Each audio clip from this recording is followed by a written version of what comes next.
दोस्तों, क्या आप जानते हैं कि एसआर प्रोसेस में वोटर किस तरह से डिलीट होता है? ये डिलीशन आज एक समस्या बन चुका है, जिसमें कई लोग खौफजदा हैं कि हमारा नाम इस प्रोसेस के जरिए वोटर लिस्ट से खारिज न किया जाए। तो आइए दोस्तों, इस वीडियो में हम जानते हैं कि आखिर एसआर प्रोसेस में वोटर किस बुनियाद पर डिलीट किए जाते हैं। तो ये वीडियो बहुत ज़्यादा इन्फॉर्मेटिव होने वाली है, लिहाजा इसको आखिर तक बिना स्किप करे ज़रूर देखिए। दोस्तों, एसआईआर एक प्रोसेस है जिसके जरिए वोटर लिस्ट को फिल्टर किया जाता है, जिसकी इजाज़त हिंदुस्तानी संविधान भी हमें देता है कि ये हर 10 साल में ये एक्सरसाइज करानी चाहिए, ताकि आगे होने वाले इलेक्शन फ्री एंड फेयर हो सके। क्योंकि हर 10 साल में मुमकिन है कि वोटर लिस्ट में इररिलेवेंट डेटा आ जाए। मान लीजिए कि कोई शख्स एक मुकाम से दूसरे मुकाम शिफ्ट हो गया, तो वहाँ पर उसने अपना वोटर आई डी कार्ड बनाया, इस केस में डुप्लीकेट क्रिएट हो गया। कोई शख्स इस दुनिया में नहीं है तो उसका डेटा मौजूद है।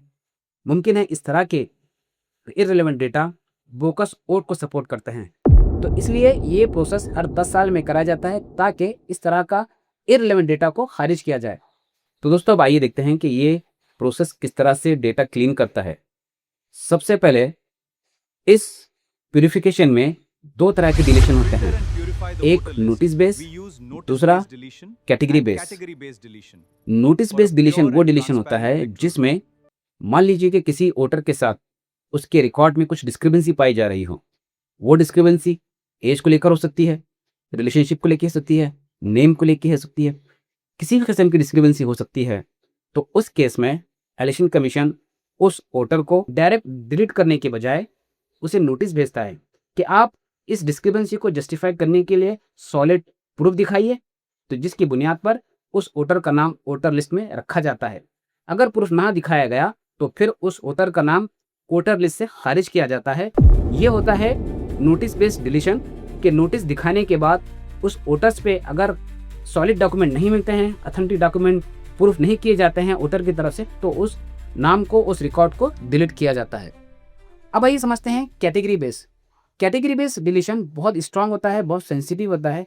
इसमें किसी किस्म की नोटिस नहीं होती, बल्कि डायरेक्ट सिस्टम इसे नोटिस से पहले ही डिलीट कर देता है। तो इसलिए हमारी ये जिम्मेदारी होती है कि हम इन दोनों लिस्ट में हमारा नाम चेक करें। किसी वजह से अगर हमारा नाम आ जाता है तो हम फौरन बीएलओ से मिलकर इसे करेक्ट करवा सकते हैं। तो दोस्तों, अब जो एसआईआर प्रोसेस चल रहा है, इसमें कर्नाटक स्टेट में एएसडीडीओ की बुनियाद पर तकरीबन 1,10,00,000 लोगों को डिलीट करने के लिए इलेक्शन कमीशन ने अपनी लिस्ट जारी की है। इस सिस्टम में दरअसल ये होता है कि वोटर्स को पर्टिकुलर कैटेगरी में मार्क किया जाता है। मान लीजिए कि कोई शख्स एक मुकाम से दूसरे मुकाम पर शिफ्ट हो गया, तो उसे शिफ्टेड कैटेगरी में डाला जाता है। कोई शख्स इस दुनिया में नहीं है तो उसे डेड डिक्लेयर किया जाता है, या किसी शख्स के 2 कार्ड हैं तो उसे डुप्लीकेट करार दिया जाता है। इस तरह से वोटर्स को कैटेगराइज किया जाता है, जिसे एएसडीडीओ कहा जाता है, absent, shifted, dead, duplicate and others. In categories में वोटर्स को पर्टिकुलर रीजन के साथ मार्क किया जाता है। उसके बाद ड्राफ्ट रिलीज होने से पहले इन लोगों को सिस्टम खुद डिलीट कर देता है। हर वोटर जिसने भी फॉर्म सबमिट किया है वो अपना नाम इस कैटेगरी बेस यानी एएसडीडीओ लिस्ट में चेक करें। तो हमारी ये जिम्मेदारी है कि हम ड्राफ्ट से पहले इन दोनों लिस्ट में अपना नाम चेक करें। फॉर्म सबमिट करने के बाद इमीडिएटली हम बीएलओ से मिलकर अपना डिस्क्रिपेंसी चेक करें कि हमारे नाम के साथ कोई दिक्कत तो नहीं है। वहाँ कंफर्म होने के बाद आप एएसडीडीओ की लिस्ट में अपना नाम चेक करें कि कहीं हमें किसी अदर कैटेगरी में तो मार्क नहीं किया गया। वैसे अगर हमारा एनरोलमेंट फॉर्म प्रॉपर्ली सबमिट होता है तो हमारा नाम कतई तौर पर एएसडीडीओ की लिस्ट में नहीं आएगा। लेकिन अगर वहाँ पर कुछ एरर होता है सबमिशन के दौरान, जो मुमकिन है कि बीएलओ से भी वो स्किप हो जाए, तो वैसे रिकॉर्ड्स को एएसडीडीओ लिस्ट में बताता है। तो हमारी जिम्मेदारी है कि हम फौरन बीएलओ से मिलकर उसको करेक्ट करवा लें। क्योंकि हाल ही में हमने देखा है कि बहुत सारे लोग जो प्रॉपर एनरोलमेंट फॉर्म सबमिट किए हैं उनका नाम भी एएसडीडीओ की लिस्ट में दिखा रहा था। हमने उनको इमीडिएट अलर्ट दिया, फिर उन्होंने अपने बीएलओ से मिलकर उस रिकॉर्ड को प्रॉपर करवाया।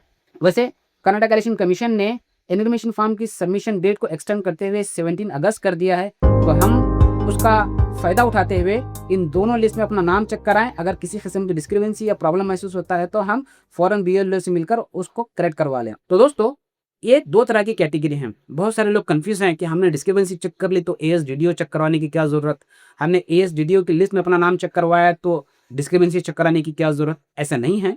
बल्कि हर वोटर के लिए ये ज़रूरी है कि वो दोनों लिस्ट में अपना नाम चेक करें। ये दोनों में अगर हमारा नाम नहीं आता है तो आप अपने आप को मुतमईन पाएँ कि आपका नाम अब कतई भी डिलीट होने नहीं जाएगा। इस दौरान हमने देखा है कि बहुत सारे लोग थर्ड पार्टी सॉफ्टवेयर या एप्लीकेशन यूज़ कर रहे हैं, जिस पर वो सबमिट किया हुआ एनोमिनेशन फॉर्म का कंफर्मेशन चेक कर रहे हैं या फिर एएसडीडीओ लिस्ट चेक कर रहे हैं।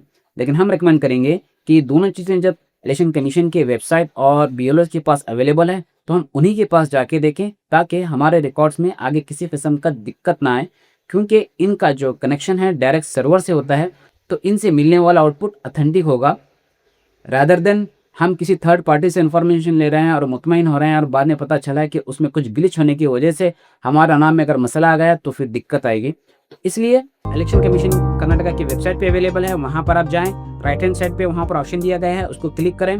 उसके बाद आपको कर्नाटका के तमाम डिस्ट्रिक्ट का नाम आएगा। फिर उस डिस्ट्रिक्ट में आप पर्टिकुलर डिस्ट्रिक्ट, अपना जो डिस्ट्रिक्ट है उसको क्लिक करने के बाद आपको उस डिस्ट्रिक्ट के सारे तालुके, सारे असेंबलीज दिखेंगे। फिर पर्टिकुलर असेंबली जहां आप रहते हो उसको क्लिक करने के बाद आपको आपका पार्ट नंबर या पोलिंग बूथ स्टेशन नंबर, वो फाइल आपको वहां पर दिखाई देगी, उसको क्लिक करें। वो पीडीएफ फाइल ओपन होने पर आप कंट्रोल F करके अपना नाम वहाँ पर सर्च करें। अगर आपका नाम वहाँ पर नहीं दिखता तो आप मुतमईन हो जाए, तो इसका मतलब ये है कि आपका नाम ASDDO की लिस्ट में नहीं है। अगर किसी वजह से आपका नाम जो फॉर्म सबमिट किया गया है वो नंबर अगर इस लिस्ट में दिखता है तो आप इमीडिएट एक्शन में आए और BLO से अपना उस फॉर्म को करेक्ट करवा लें। इसी तरह डिस्क्रिपेंसी भी आपको अगर चेक करना है तो आप फॉर्म सबमिट करने के बाद BLO के पास डिस्क्रिपेंसी चेक करने का ऑप्शन मौजूद है, वहां पर आप अपनी डिस्क्रिपेंसी भी चेक करा सकते हैं। अगर आपने इन्फॉर्मेशन फॉर्म सबमिट कर दिया लेकिन अब तक आपने डिस्क्रिपेंसी चेक नहीं की तो भी कोई दिक्कत नहीं है, आप अभी भी BLO से मिलकर अपनी डिस्क्रिपेंसी चेक करा सकते हैं। इन दोनों में अगर आपका नाम नहीं मिलना चाहिए तभी आपका रिकॉर्ड सेफ एंड सुरक्षित है और वो ड्राफ्ट के बाद फाइनल लिस्ट में आ जाएगा। अगर इनमें किसी किस्म की दिक्कत आती है तो विंडो ओपन है, फौरन आप BLO से मिलकर उसको करेक्ट करवा सकते हैं। उम्मीद की ये वीडियो आपको पसंद आया होगा। अगर वीडियो पसंद आया तो उसे लाइक करते हुए अपने दोस्त अहबाब के साथ जरूर शेयर करें। अगर आपने हमारा चैनल मोतीवाद अब तक सब्सक्राइब नहीं किया तो इसे लाजमी सब्सक्राइब करें, ताकि आपका साथ हमारे साथ बना रहे ऐसी इन्फॉर्मेटिव वीडियोस के लिए। तो खुश रहिए, आबाद रहिए। मिलते हैं अगले वीडियो में। इजाजत दें अपने मेजबान बशीर एजाज को। तब तक के लिए जय हिंद, अल्लाह हाफिज।